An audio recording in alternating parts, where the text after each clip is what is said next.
I think you'll find, man, I just really enjoy the conversation and Yeah. just getting to know folks Hmm.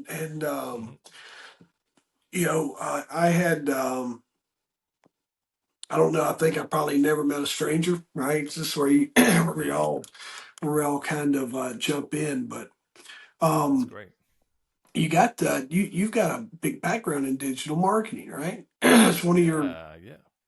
um, how did you with your digital marketing stuff? Was it like was you an early 2000s adopter, or did you find your way in probably during the social media kind of advent? What was that like for you?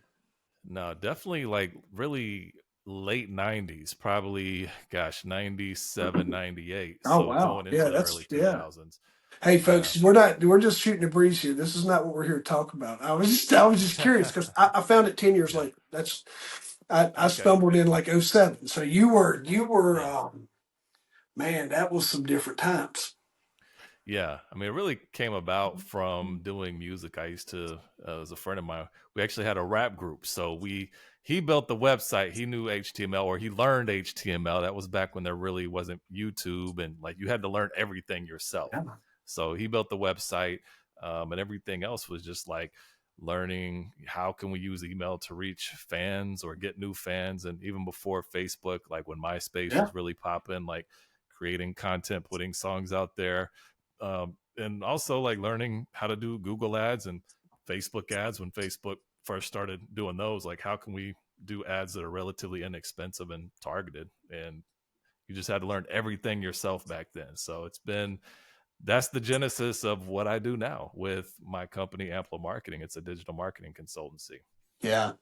I was in law enforcement around the 97, 98 time, so no need for it whatsoever. And as Yeah. that career ended, I was fortunate enough, like technology, I understood it kind of like probably where you did, where you stumbled your way through it, you could teach yourself Yeah. type stuff. And Hmm. I stumbled my way through it. So I needed a job. And the company that I ended up, or this very small business that I went to work for, that was what they needed. They're like, we want to, this is '08. Hmm. He was like, we want to be able to grow our footprint digitally, and he got behind me, and like Yeah. he really believed in me and just let me Hmm. learn. I read books, right? Because your Yeah. YouTube's there, but it's not there. It's you trying to figure Right. out stuff still, and by that time, and then that's when Facebook switched from Yeah. um, Like friend follow stuff this. to pages, right? It switched in Right. before Right. we Right. by '08. Everybody kind of had that the connection was there, but they started pushing small business into pages to get their Hmm. marketing Right. campaigns Yeah. launched. So Yeah. I was right there, man. We switched from we still do a lot of Google stuff, but we moved a lot into Mhm. Facebook advertising. Lead generation Yeah. came easier for us there, and Yeah. um, I think it uh, depends on your business. There's certainly a case where Google ads work better and a case yeah, where Facebook ads work better. Sometimes you use both depending on what your product or service is. yeah. We one of the things I noticed, and I kind of coach other um, marketers and some folks on this. I'm like, it's all pay attention to that pay per click, right? Because we drove this one particular keyword from about $5 to $105, and just competing Wow. with different people. Um, Wow. and That's so crazy. I yeah, I'm like, That's per don't click, like a yeah, hundred per dollars per click. click. Yeah, Jeez. That's yeah, it was a crazy. hundred. It was $105, and then like that don't come down. That's like your taxes, right? They don't. They don't. They Right. don't take that. Right. That's Right. so. Right. Only so goes up. yeah, you have to stop using it in order for that to come back down. So we took Yeah. what that budget and we put it into the feeds on Facebook, Hmm. and it performed Yeah. Yeah. well. Yeah. So just Yeah. paying attention. That was our kind of our always my deciding factor is if I can't fit the client's budget into a That's keyword it. friendly budget, then Facebook's Yeah. kind of where we go. Folks, I Yeah. told you we're not here to talk old a couple geeks here, showing off our geek skills. That's not why we're here today. We're back on the Second Chance podcast, where we dive into stories of resilience, reinvention, and redemption. Today, we're joined by marketing expert, but best-selling author Jeremy Haselwood. With a career built on purpose-driven branding and digital strategy, Jeremy knows what it takes to bounce back from setbacks and turn them into opportunities. But he's got a brand new book out, and that's what we want to talk about today. It's a book on just that lines right in here with the second podcast theme. So I want to tee him up. Jeremy, we geeked out there for a minute, Yeah. but you've got your book. Tell me about your book title, and then talk to me about what inspired you to get that thing right. Sure, sure. Yeah, my book is called Finding Your Edge: How to Unlock Your Talent and Purpose. And it really fits right in with the theme of your podcast, the Second Chance Yeah. podcast, because it really came about for me. I told a little bit about my story with music. I'm from Oklahoma originally and moved to Atlanta in 98 and to pursue a music career, and went hard in my 20s, did everything I could do in the Atlanta area, and got to a point where it was like, had some mild success as an independent artist, but it got to a point where it wasn't what I wanted to do anymore. I followed my dream from Oklahoma to Atlanta, but it turned into just a different situation. Like the grind was, I'm not even going to say it was too much. Like the grind wasn't too much. I think just the inside of the music industry was not what I wanted to participate in anymore. Just like the hustle, the politics, the commoditization of artists, it just didn't fit my soul anymore. So I had to really figure out who I was and what I wanted to do.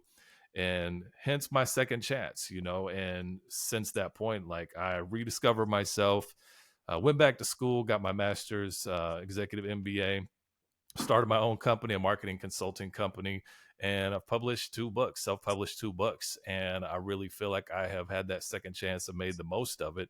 My most recent one is about finding your purpose, and it takes inject some stories of my own, of my past, and what got me where I am today, and then also some frameworks that I developed along the way that helped me get in touch with myself and rediscover myself and how I planned and organized and had the perseverance to change the trajectory of my life. Just in the your first book and on the music side of things, what kind of inspired you? I know that the thing's turning, but was there anything significant, or what kind of made you learn about yourself, and then as you are moving through your career, but what did you learn about yourself in those in that adversity? Yeah, really that lull in between music and what to do next was probably where I reflected on the learning, because I was learning the whole time and I didn't know it. And I think that's most people, whether you're at a job or if you're pursuing a goal, if you're an entrepreneur, whatever the case, as you're doing things, this hustle or day-to-day drive productivity, even though you consider it work and you're making progress, we don't really pause and think about what have I actually learned. And I didn't do that while I was in the music industry. You just do something and you do it again, and you get better and better and better and better, but you don't realize it. But looking back, when I walked away from it, I was like, man, what did I learn? These are the questions I literally asked myself. What skills did I acquire over that almost 15-year period that I was doing music? And what I found was it wasn't so much about making music and producing, but it was more orchestrating and strategy. So on the music side, I was writing the lyrics, I was rapping, I was singing hooks, I was making the beats, I was mixing the beats, I was performing, I had street teams that I work with, and I was helping to create flyers and building websites and reaching out on social media, building a presence. So it's all these different pieces that I was learning, but it was more how to orchestrate all this in order to put a product or service out to the market. And doing music, like you are the product or service. So just taking that information, I'm like, okay, so I'm good at orchestrating. How can I orchestrate and do something that really stirs my soul? And that's when I started to look at what my talents were. I'm good at marketing. I enjoy marketing, and started to pursue that route as well. You also, if you folks, if you go back and listen, you'll find a couple episodes where I classify someone as a hope dealer. and you Mhm. call yourself that messenger of hope. Where did that Yeah. title come from?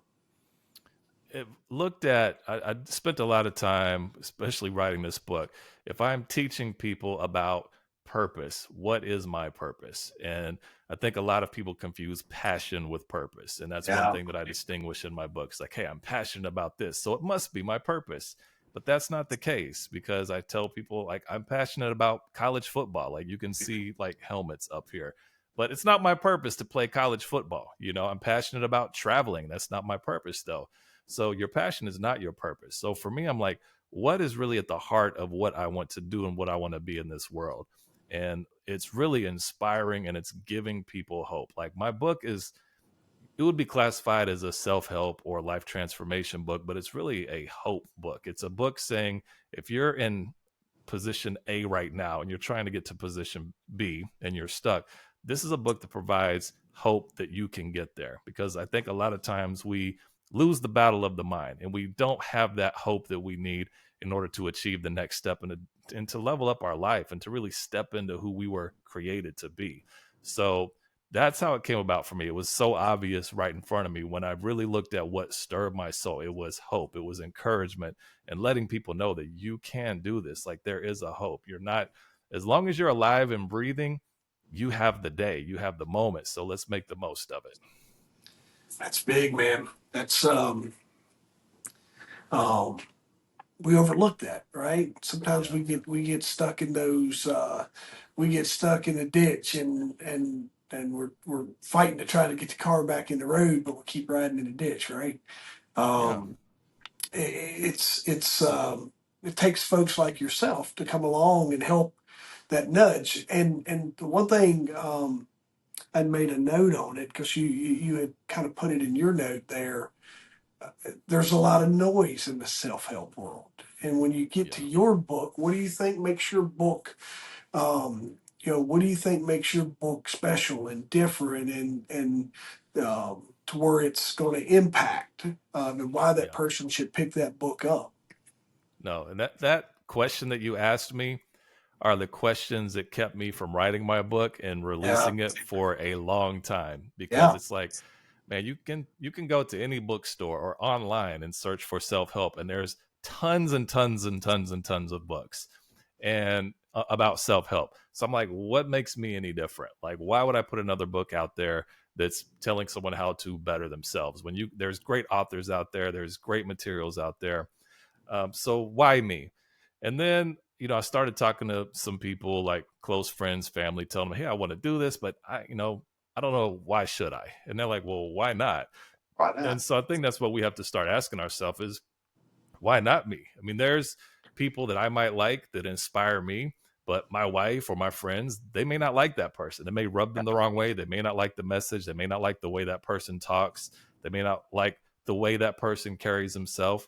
And so it's like, you just have to be true to you. Like, if it is your calling, go after it. Because yes, my book is about self-help. There's a lot of other ones. My book's not for everybody, so I don't Yeah. want to say, hey, this is the book that you should get. No, it's a book that you should get if you're on that path of trying to discover yourself and create that purpose in your life. The pieces that I believe are unique about my book, I do have a framework that I go over. My book is called Finding Your Edge, and EDGE is an acronym that stands for eliminate distractions, discover yourself, generate goals, and enact discipline. Love it. So this is really a model of how you start to discover purpose. So it's a unique framework that I'm teaching in my book, and also at the end of each chapter, I have questions that are reflective questions. So it's not just a book that you read and you put back up. It's certainly a book that you will get out of this what you put into it. It has a lot of questions that will help to unlock and open up new ideas. And I've got messages from people that say, you know what, your book really challenged me and Yeah. it made me think about things that I haven't thought of since a child. So it's been really helpful in my personal growth, just having your book around. So it's been really good to know that you put something out and people actually read it, and it is doing what the intent was for when I published it. You touched on a lot there. Like, Mm. I've been there in the same thing. I've got I'm working on that book. I probably don't give it enough attention because I'll Hmm. do what you said. I'm like, it's just another story about a Yeah. guy, right? Right. Um, but then I'll get a little inspiration from Jeremy, Jeremy, but Yeah. then my kids, right? I'm like, man, this is Yeah. something for them, and Right. um, the things that we do. And I think you speak to those people that are on the fence about taking action on a project or something they want to do. So it's not Hmm. just about us here promoting, your Yeah. work, but it's about us encouraging, the folks that are out here listening. I think we're probably 5 to 10 apart, and most of my audience, when I look at my stats, they're about 30, 35, 40 age range, right? So they're Hmm. where I Yeah. was in different places. So a few years back, but there's no reason why you can't go write your book. Yeah. Yeah. Especially now, Jeremy. Heck, my lady the other day, man, Amazon self-published. Yeah. I mean, that's how mine are. Mine are both self-published, which is another skill you have to learn. But both of them hit the bestseller on Amazon, which I didn't think my first book was about digital fundraising. So I'm like, okay, this one can probably hit it for nonprofit marketing, which it did, and it's still on there because there's not a ton of nonprofit Right. marketing books. But a personal development book, I was like, I'm putting it out like in my dreams, like it'd be great if it hits like a bestseller. And the first week out, it was the #2 new release in life transformation books. So I'm like, I didn't expect that. Like when I saw that, I had tears in my eyes. I was like, wow, Yeah. like this is amazing. So yeah, if you're listening to this podcast, not if, because if you're hearing our voices, you are listening to this Yeah. podcast. And if you are on the fence, like do it. Like don't say why me. It's like why not me? Like Yeah. take that action, do it for yourself. And if you do have a book in mind, you can publish it through Amazon, like at no cost. I mean, the cost that I had because I wanted to do it right, I actually paid someone to proofread it, and Yeah. I paid an editor to make some edits and design the cover and the inside of the book. So there was money. My first book, I paid a proofreader, but I designed the cover myself and the inside myself. So you can do it relatively inexpensive. So don't let that keep you from putting your work out into the world. You echoed exactly what she did. I think she told me by the time she was done, she had about 6 grand invested in Hmm. copywriting, editing, book Hmm. covering. But here's what I'll tell you, folks, those are your biggest deals, right? Those are, Yeah. those can be, there's probably, and I can't remember, I forgot to ask her when she put hers out, but there's probably, that technology is changing by the day now. We know that Yeah. from working in the digital landscape, right? So Hmm. there's all sorts of those dollars are being driven down just through new technology that's entering the market. So what Yeah. um, what was then is probably not now. So that's to publish that's probably not cheapened up. The other thing I would echo, Jeremy, no, Hmm. I'll tell this to layer in on that. When you're Yeah. writing your book, sometimes don't worry about it's a good worry, but don't focus on what it cost you. Think about what it's going to make you long term or the Yeah. impact that it's going to make and how that's going to. Yeah. So, like me and her was talking, is don't try to play, you ain't paying off this credit card next month, right? Let's play this long game with your book and Yeah. get the funding in place where you can drag that funding out over time. Yeah. And if you are cash strapped, right? Yeah. And you need that, but don't do set yourself up for this is a business coach, Jeff, giving you some advice. Okay. Is set yourself up to where you're able to, if cash is a problem, we can spread that repayment or recoup of your investment on your book out over time too. So Yeah. I mean, I call it my get rich slow scheme because, yeah, yeah, to make money off of books is, yeah, unless you are selling thousands of books, it's you're not going to make a lot of money off of book sales. However, I will echo similar to what you said. My book for me is a marketing tool. yeah, It's not. That's what it ends up being. Like the book is a product of impact for someone to consume, and that's what I wrote it for. However, it also opens up doors for me because there are people that have read it or heard about it. So you get invited to speak or do some consulting. And so even with my first book with digital fundraising, like I've made a lot more money off of the consulting opportunities that it provided for me than I have the book sales.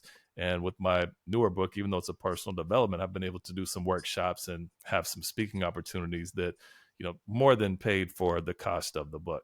So it's just really getting it out there, having it available. and not worrying about. I'm not sitting here. People ask me like, how's your book selling? I'm like, I don't even look at my numbers. Like, I know I get some money that hits my account each month from Amazon, but I honestly don't even look at that because I don't. I'm not in this to make money from the book. I'm in this to make impact. So whether that's having the book out there or doing speaking or workshops, like that's really what I'm looking at is the bigger picture.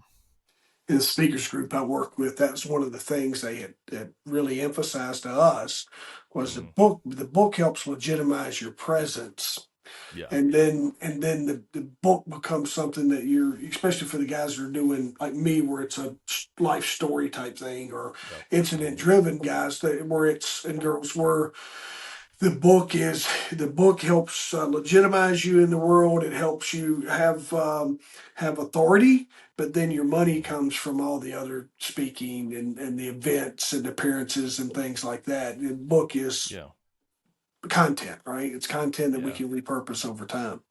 Yeah. Well, one thing that you said about uh, your book that you're in process of, and why should you do it, and just going back to your story being unique. There's people that will read my book that can't really relate to my story. It talks about some music industry stuff. A young artist pursuing a dream in music, but then it also talks about being fired from or laid off from corporate America and what that looked like as you're going through a job loss. And there's people that will resonate with, Yeah, like, man, I've been there before. I know how that feels, but not everybody can. Your story is unique. There's people that will relate to your story that won't relate to mine. yeah, So everybody has a story. And to me, it's like really about connection.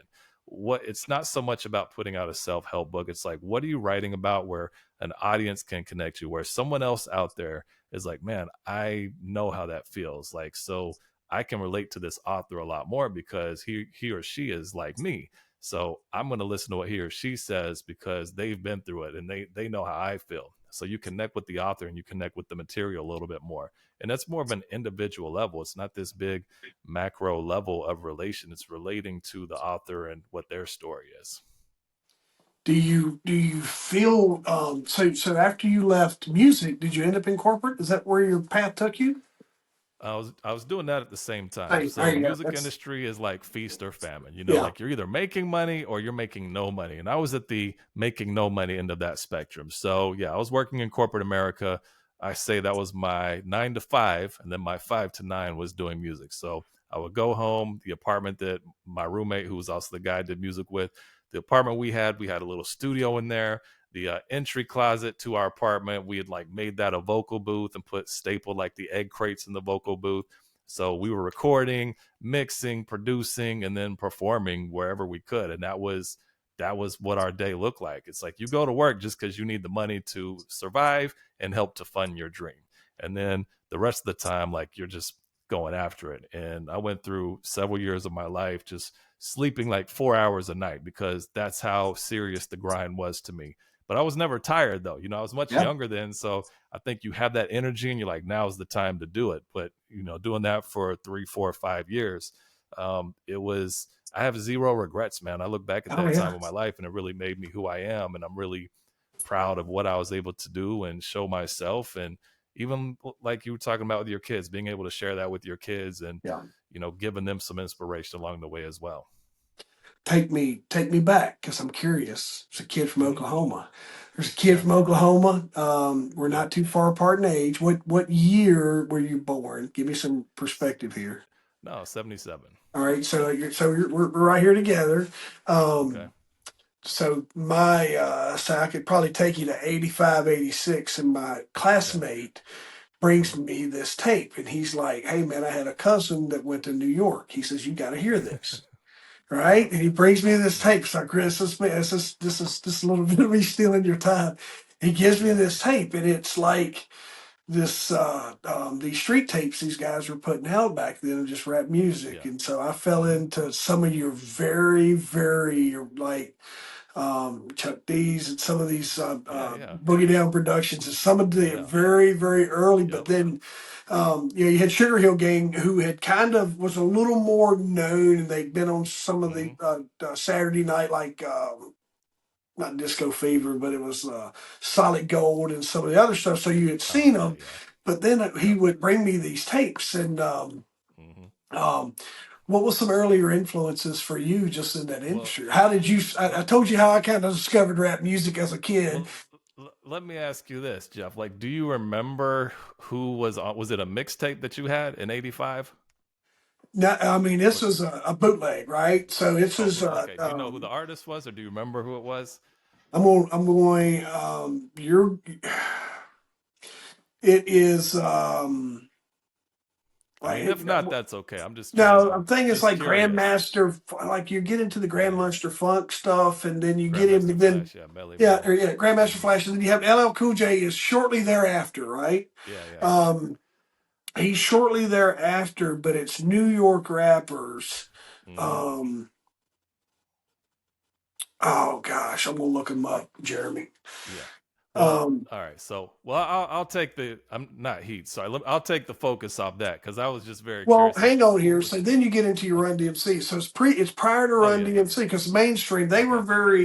um they were very um see a rapper's delight, but I think this was after that. This was street stuff, right? This was Yeah. I mean, it could have been like with the message with like Grandmaster Flash, Melly Mel, Furious Five, some of them. But Furious I don't. Five For sounds, yep. me, I think like the first that I remember was probably like Nucleus with Jam on it. Yes. Um, and then that whole next era with like Beastie Boys and Run DMC, Slick Rick, Big Daddy Kane, like you said, Public Enemy, Karis One, like Yeah. that whole era. You so probably the one that I wore out was Eric B and Rakim paid Oh in yeah, full. yeah, Like just yep, thinking of a master plan, right? I mean, it yeah, just yeah, the yeah, beat, just right, right, right. nothing but sweat inside my Oh hands, man, right? So I yeah, could. yeah, yeah. That was the one that he would dig into his pocket, all his money was spent coming up with lit. Yeah, Right? yeah. I can remember that one like I'm a The little awe. kid. Yeah, Yeah, because man. I wrote with that tape, but that you hear that sampled all the time, man, and it'll Oh take yeah. me back. Doom, My doom, daughter's doom, like, doom, sing it, doom, Dad, doom, doom. right? Yep, yep. um, No. that was the one, but your Beastie Boys was probably that one hit school, and all the kids liked it, right? So Oh but the yeah, stuff, the yeah, Eric B's and some of the other stuff, like the kids like me, I'm a white kid, right? So kids like me yeah, didn't yeah. necessarily. It wasn't a mainstream type thing. So Right. me and the guys I ran around with, that was ours. And then your Big Daddy Kane's, Yeah. that was more my high school years. I remember sitting in. Yeah. We all had big speakers then, Jeremy. Oh yeah. Yep. Yep. We all had an amp and big speakers then. So that Oh was yeah. In the we cars, had. the 10-inch or 12-inch subwoofers with the amps in the car. The You know, Pioneer with the pull-out stereos that you'd walk around the mall with. if you had an Alpine with a pull out, you had Oh money. man. Like you were Come on, man. the the other one, and then you had when they brought out MTV Raps. We were in high school Oh yeah. when Yo MTV came out with those Yep. guys. So then Yep. you were able to find like Third Base and some of Hmm. those other as maybe Yeah. two hit, three hit guys that otherwise wouldn't have probably made it in the industry type thing. But it was a lot of. Yeah. I just remember that where I was. Now take me back. You had those early influences, but um, Hmm. and I went into public safety, went on to law Yeah. enforcement. You pursued a career at this. Where does that Yeah. influence come in Oklahoma? Well, I guess I used to play basketball a lot. I mean, it was really my dream. Like, I wanted to be in the NBA one day. Yeah, So, in the music, like, I couldn't consume enough hip hop, and it was more about like the beats and the stories. Like, yeah, I listened to like some rock back then, of course, like some pop, but there was the way that the music moved grabbed me in a way that the other genres didn't move me. So when you look at like a white kid from hip hop is like, what is it about hip hop? Because it's a black art form and things that they're talking about are black culture, black community. But to me, it was more like the stories and yeah, and even the poetry, man. Like when you look at like what Rakim is saying, it's just yeah. like the way that he was putting his words together was like so witty and clever. Like there's no other form of music that was doing that. So to me, it was smart music, it was conscious, and it was a level of conscious that you didn't get in any other form of music. It was like, love songs or, whatever. There's a lot of country music, of course, in Oklahoma. So relationships, things about dogs and drinking beer and whatever. But hip hop at the time was like, it was new. Every artist was trying to be different. You remember that era. Now it's like Yes. everybody's trying to be the same. So it's like if one artist was doing it, you couldn't come and do the same thing that artist was doing. You would be like rejected. Um, so I couldn't consume enough, and I ended up moving schools when I was a sophomore in high school. My dad and stepmother moved to another town in Oklahoma, and my brother and I moved to go live with my mother in Oklahoma City, and I didn't know anybody at this school. Now, so before I moved, I had a friend where I grew up in Guthrie, Oklahoma, that's like, man, you listen to so much hip hop, like you should. Have you ever thought about writing or rapping? I was like, no, I just want to listen to it. I have no desire to be an artist. But when I moved and I didn't know anybody, I just started listening to beats, and I'm like sitting at a table, a lunchroom table by myself because I didn't know anybody. It was very lonely. So I just had my Walkman in, and I just started writing and just writing and writing and writing. And the friend and I ended up doing music with, we like summertime made like a short song that we had recorded like in our bedroom with not even a microphone. We just had, a little stereo that had microphones on it. We just rapped into it, and we let our friends check it out, and they were like, their mind was just blown. They're like, oh, this is incredible, this is great. So like that inspired me. I was like, wow, like to put something out, to create something that people got excited about, that was exciting for me.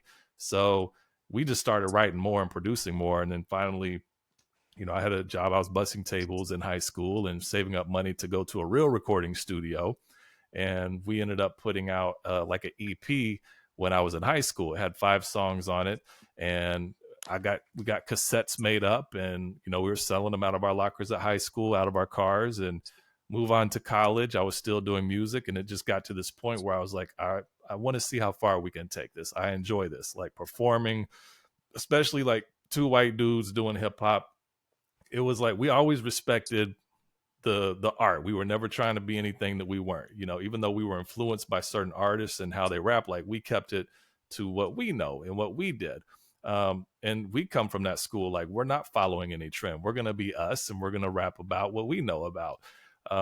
But it got to a point I was like, I want to see how far we can take it. So ended up moving to Atlanta and pursuing it, and going as hard as we could. So it was an exciting time, and I loved just being in the studio. We connected with some other artists in Oklahoma City before we moved, and had kind of like a little unit of artists and producers, a very like family environment, very creative environment. And that really helped shape, what I'm doing now as well. You I had to get my brain working. So Yeah. Curtis Blow, all right. So you had Curtis Of course. Blow, all right, Yep. but then you had Houdini, right? So here's what I was Yeah. Yeah. trying Yeah.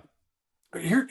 You had Houdini is kind of, they want to be stream. They want to be the Gap Band, but they're over here, right? Mm-hmm. And they have Mm-hmm. a different little sound and so they're kind of there. And then here comes like Eric B and some of those guys, and then Yeah. with the Yeah. beat, you hit it. Mm-hmm. And then plus, I had to hit you with some Eric B because you said you was gonna let me off the hook. So I had to qualify that I knew what I was Yeah. talking about. Yeah. There's a whole story that you could write because listen, man, there's a lot of people that would just psych themselves out or just go into that wouldn't be able to take that step to go as a couple white dudes to go into a predominantly Yeah. black culture type thing, right? They would probably Yeah. just there's people out there that would do that. So there's Yeah. I want to recognize that, man. There's a lot of Yeah. courage. That's totally out of most people's comfort zone to Yeah. go operate in an area where it's not really yours. But then Yeah. you was talking about their poetry. That's where I Mm-hmm. really listened to the words. I could never the Houdini, all those things, the Eric B's, and it wasn't too hard. And when NWA came out, it was Mm-hmm. different, right? It Yeah. changed Yeah. a lot. A Yeah. lot of the gangster rap eras really kicked Yeah. off. But if you go back Yeah. and listen to like Eric B's song, there he's talking about robbing Mm-hmm. people, right? His had Yeah. to Yeah. rob people for money was what Right. he um, was talking about. That's Yeah. a really neat. You can do a book on that, man.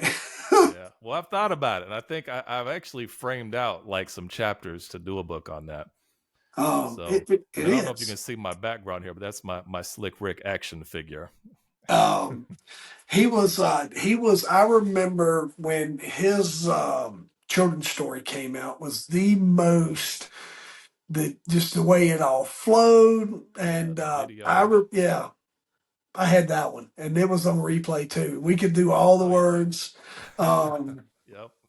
we could do all the words on that one. That was a good one.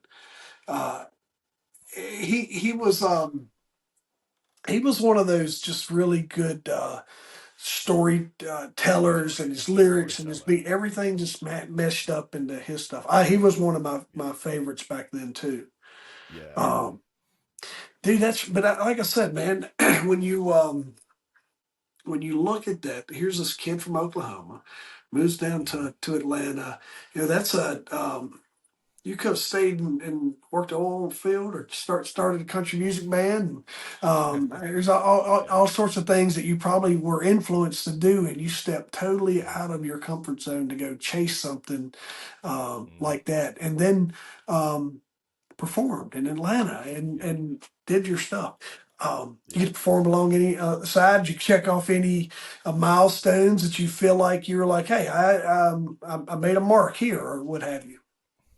Yeah, actually, we there's a couple of those areas. Like when we look at Atlanta, like I've performed at an incredibly large amount of venues here in the Atlanta area. I mean, outside of like your coliseums, like I haven't performed at like State Farm Arena or something like that, but like the Fox Theater and but when I look at like really cool highlights, one is like we performed at Showtime at the Apollo in Harlem.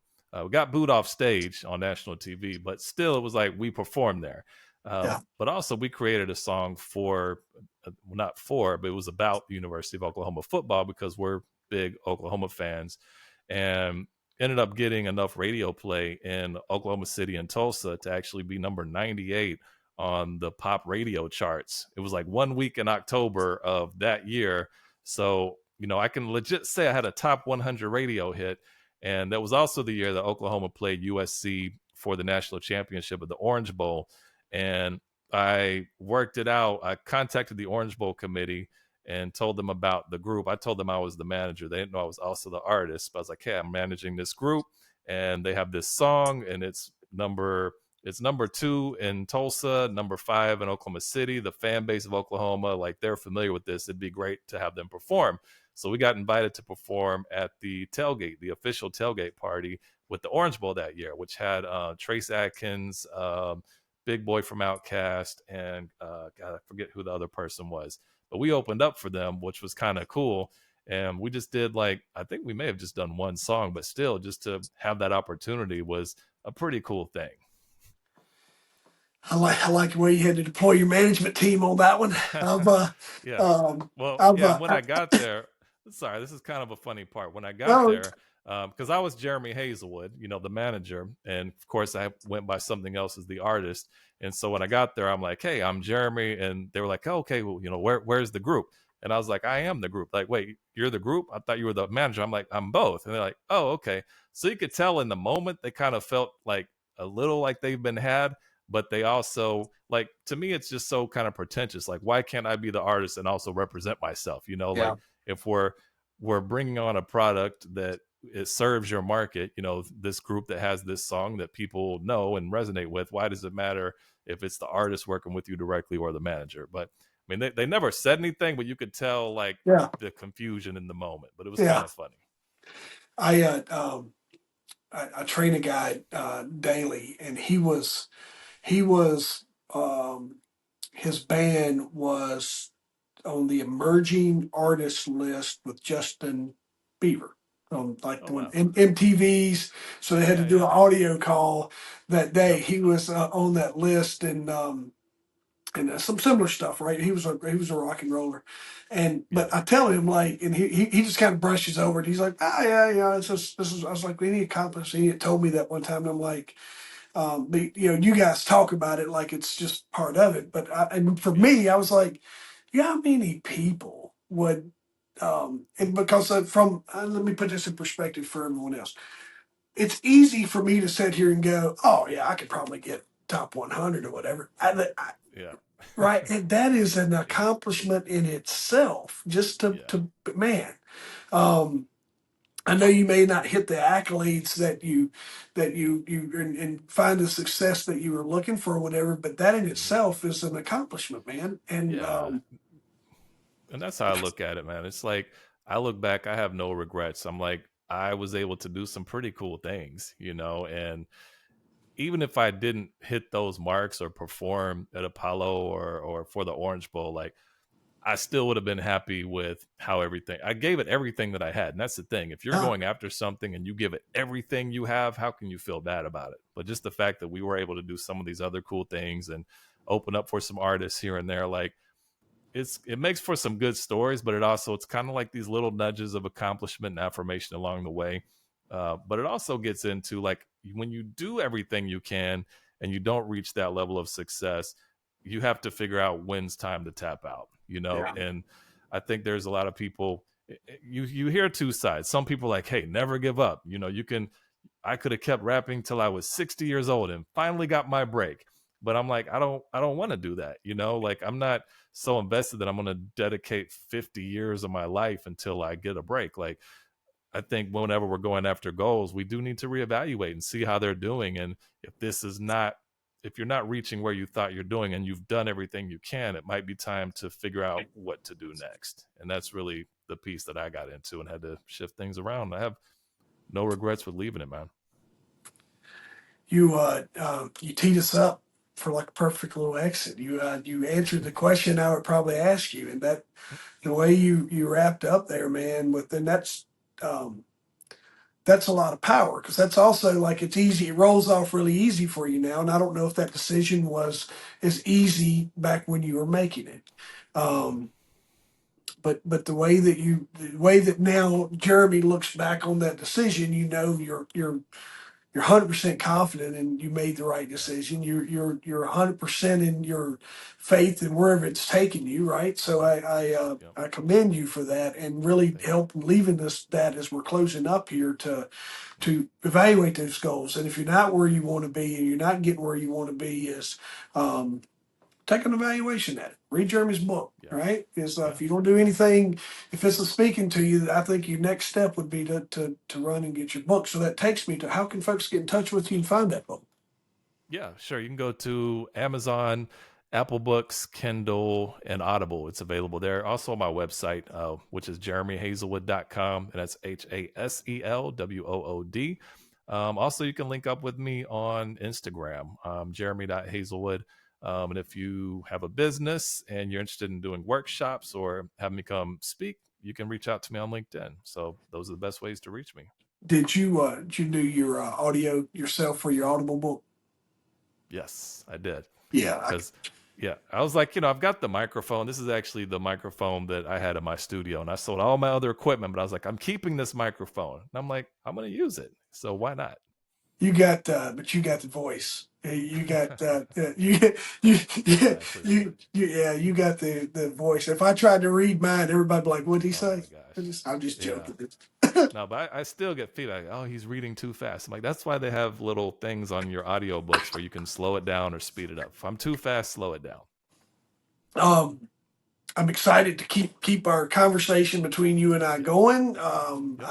Like I tell a lot of my guests, I don't feel like this is ever scratches the surface. And you're welcome Mm, if you got something cooking. And you're like, man, who can I go talk to about this? Just let me know, and yep. we'll jump back on. And I wanted to commend you on being that messenger of hope, and it falls in line with my breaking the curses. Um, I have my guest on, and I either call him a curse breaker or a hope dealer. And I think you fall into Mm, both of those, love right? that. Because of just your Yeah. mission, man. And keep doing what you're doing. Anything I can do to support you, make sure you reach out. Cool. Thank you so much. That's good, buddy. Man, it's awesome, dude. That's so cool getting to know you.